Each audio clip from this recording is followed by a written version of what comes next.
বিড়ালের গলায় যে ঘণ্টা লাগানো হয়, যেটা 5 আগস্টে হয়েছিল।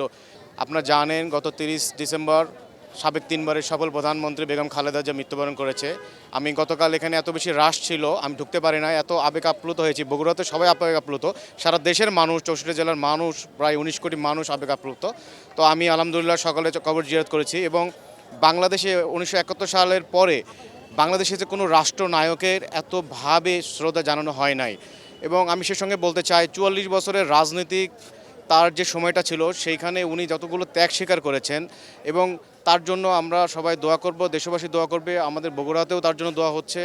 এবং আমরা আমরা যারা এখানে আসছি, যারা বিভিন্ন জেলা থেকেও আসছে, আমি দেখলাম নোয়াখালী থেকে একজন আসছে, দিনাজপুর থেকে আসছেন, সবাই অন্তরের একটা টান থেকে, অনেক শীত, আমরা সেটাকে উপেক্ষা করে আসছি এবং আমরা চাই মহান রাব্বুল আলামিন যেন তাকে বেহেশত নসিব করে। এবং বাংলাদেশের এই দীর্ঘ 44 বছর তার রাজনীতিতে আমরা অনেক কিছু পেয়েছি।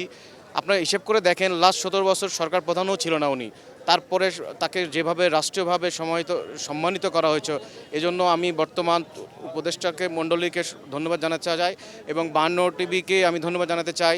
আপনারা অনেক সকালে আসছেন এবং এখানে কাজ করছেন এবং দেশবাসীকে চাই উনি যেন আমাদের সামনের 12ই ফেব্রুয়ারি ইলেকশনে আমাদের বগুড়ার সন্তান, আমাদের বগুড়ার গৌরব তারেক রহমানের হাতকে শক্তিশালিত করার জন্য এবং 5 আগস্ট পরবর্তীতে ইয়াং জেনারেশন যারা দেশটাকে এগিয়ে নিয়ে গেছে, একটা বিড়ালের গলায় যে ঘণ্টা লাগানো হয়, যেটা 5 আগস্টে হয়েছিল, এবং তাদেরকেও আমরা বলবো আপনারা এগিয়ে আসেন, আমাদের ভুল ত্রুটিগুলো ধরে দেন।